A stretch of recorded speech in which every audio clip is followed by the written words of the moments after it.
मयूरभंज जिलार बीबी college रे आदिवासी दिवस पालित हो जाइछि। विश्वर विभिन्न अंचल बसवास करुवा आदिवासी लोकंकर सुरक्षा और ए संपर्क में सचेतनता सृष्टि पाई प्रतिवर्ष अगस्ट 9 तारिख को विश्व आदिवासी दिवस रूप पालन करा जाए। डिसेम्बर 1994 मिलित जातिसंघर निष्पत्ति अनुसार यही दिवस प्रतिवर्ष पालित होउछि।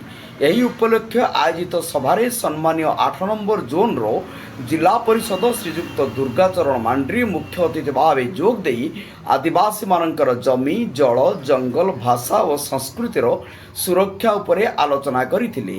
एही महाविद्यालयर अध्यक्षा डॉक्टर अलका मंजरी भूया एही सभारे सभापतित्व करथिले और छात्र छात्री को निजर स्वतंत्र परिचय सृष्टि करबा को आह्वान देथिले। सम्मानित अतिथि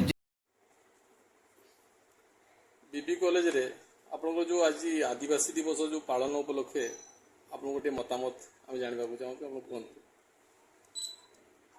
बीबी महाविद्यालय रे विश्व आदिवासी दिवस पालन यह आम एक खुशी गर्व एवं गौरवर विषय।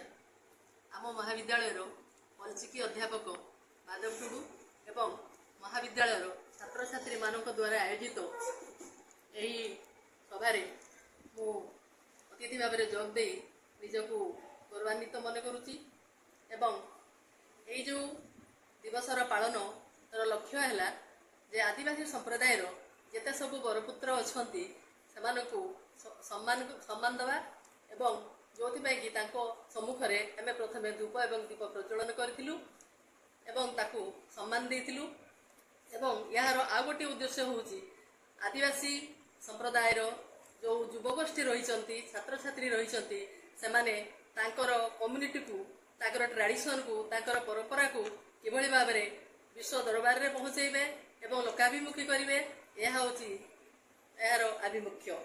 जिला परिषद श्रीजुक्त अन्नदा टुडू दीपिका सिंह प्रमुख उपस्थित रही आदिवासी समाज विकास और शिक्षार उन्नति उपरे जोर देइथिले।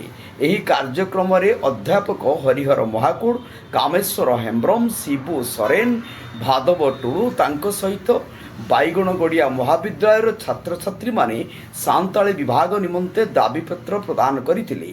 सेमानंक मध्यरे तारस मांड्री रूपाई बेसरा रोहिदास सरेन छोटराई मुर्मू अनिता हेम्ब्रम शेषर समस्त छात्र छात्री मानंकु अलचिकी अध्यापक भाव टुडू धन्यवाद जनाई कार्यक्रम को विराम देइथिले। मयूरभंज बारिपदारू डॉक्टर गौरदास गिरी रिपोर्ट जनता एक्सप्रेस।